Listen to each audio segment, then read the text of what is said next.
60 টাকা, মাত্র 60 টাকা, মাত্র 60 টাকা, শুধু আজকের জন্য 4 লাইটের অফার। এটা বেচতেছি 400 টাকা আর এটা বেচতেছি 60 টাকা। 150 ভালো মানের ফেব্রিক, ভালো কটন ফেব্রিক। লাস্ট বেচা আজকে, শেষ বেচা আজকে, তারপর সামনে দিকে আবার আগামী রমজানে বিক্রি করবো যে।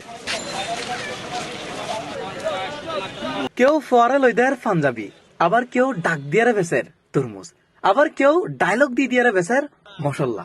মাল্লবেন খালে ডাইরেক্ট ডোজ, খাবেন খালি গরুর গোস, হরিণের টুকরা, খাসির কলিজা, খালি হবে কলিকাতা সিস্টেম, ভারতের পাবেন পুরো আইটেম। আর এই দৃশ্য নগরীর জমিয়াতুল ফালা জামে মসজিদের সামনে জুমার নামাজের পরে, যেটা মসজিদ তাইনে মুসল্লিয়ল এই বাজারের প্রধান ক্রেতা। ব্যাগ কিছু আছে নাই, কিছু না, ব্যাগ কিছু আছে অনেক স্বল্প মূল্য হিসাবে ব্যাগ কিছু পাওয়া যায়। এটা মধ্যবিত্ত পরিবার ব্যাগ কিছু খুব নাগালে করে ওনার নামাজের পরে ওনার ঘরের আনুষঙ্গিক জিনিস, নিত্যপণ্য জিনিস ব্যাগ পাওয়া যায়, সেহেতু খুব সুন্দর পরিবেশ। সপ্তাহে একদিন জুমার নামাজের আগুতুন, জুমার নামাজের পরে ঘন্টা কানেক চলে এই বেচা বিক্রি। এই আধা ঘন্টা এটা থিয়াই বেশি ভালো নাই। ব্যবসা মোটামুটি বালা। 70 টাকা, 70 টাকা, মাত্র 70, 100 মাল 70। 12টার তুন 3টা পর্যন্ত। এই বাজারত মুসল্লি অলুরের টার্গেট করি বিক্রেতা হলো নানান দুর্লভ পণ্য সামগ্রী লই বোধ দূরত্ব।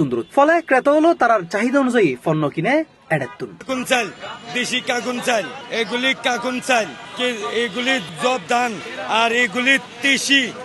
কেউ কেউ হর দামে হম, আবার কেউ কেউ হর জুমার নামাজের পরে কেনাকাটার এই দৃশ্যগান তারার হাসে মনোমুগ্ধকর।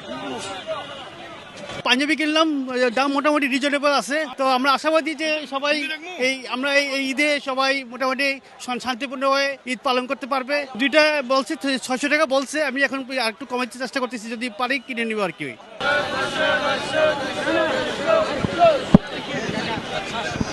নামাজের পরপরই জমি উড়ে বাজার, আবার শেষ হয়ে যায় অল্প সময়ের মধ্যে। সপ্তাহের একদিনের এই আয়োজনে এডে জীবিকা ও ইবাদত চলে একেবারে হাত ধরাধরি করি। স্বল্প দাম এবং চাহিদা অনুযায়ী পণ্য পাওয়া খুশি ক্রেতা ও বিক্রেতা। Ahmed Hussain, C plus TV, Jamiatul Falah, Chittagong.